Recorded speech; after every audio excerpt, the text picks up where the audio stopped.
So the question says two vectors having magnitude 3 units and 4 units respectively. मतलब आप ऐसा समझो कि पहले वेक्टर का नाम है a बार, उसका मैग्नीट्यूड आपको दिया है 3 और दूसरे वेक्टर का नाम हम ले लेते हैं b bar and the magnitude is given as 4.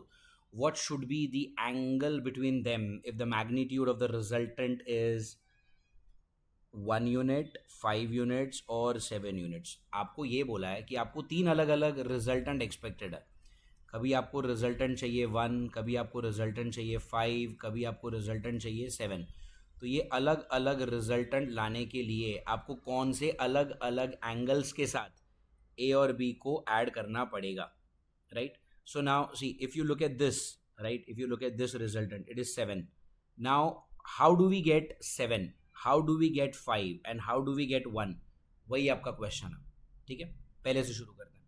अब अगर आपने थीटा को ले लिया 180, थीटा इक्वल टू 180 का मतलब क्या होता है? The vectors are in the opposite direction, और अपोजिट डायरेक्शन वाले वेक्टर को हम डायरेक्ट क्या कर सकते हैं? सब्सट्रैक्शन कर सकते हैं. So 4 and 3 when directly subtracted can give you answer as 1, और 1 लाने के लिए आपको थीटा लाना पड़ेगा 180. Another option, I mean another requirement is 5, correct. अब 5 आपको कब मिलेगा? 5 आपको मिलेगा अगर दोनों वेक्टर्स के बीच में एंगल है 90 degree, because we know that when two vectors are at 90 degree with each other, like when they are perpendicular to each other, we directly use the theorem of, like, Pythagoras.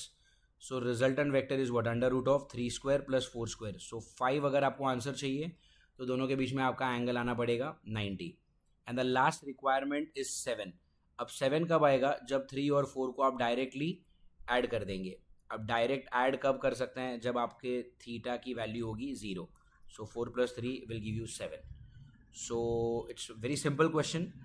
If theta is 180, you directly subtract them, you get the answer as 1. If theta is 90, you add them with Pythagoras, your answer is 5. If theta is, if theta is 0, in that case, you directly add them, you'll get the answer as 7. So 1, 5 और 7 लाने के लिए आपका angle होना चाहिए 180, 90 and 0. 180, 90 and 0 is option A, right? 180, 90 and 0. So the correct option for this question is option A. Hope you get it. Thank you.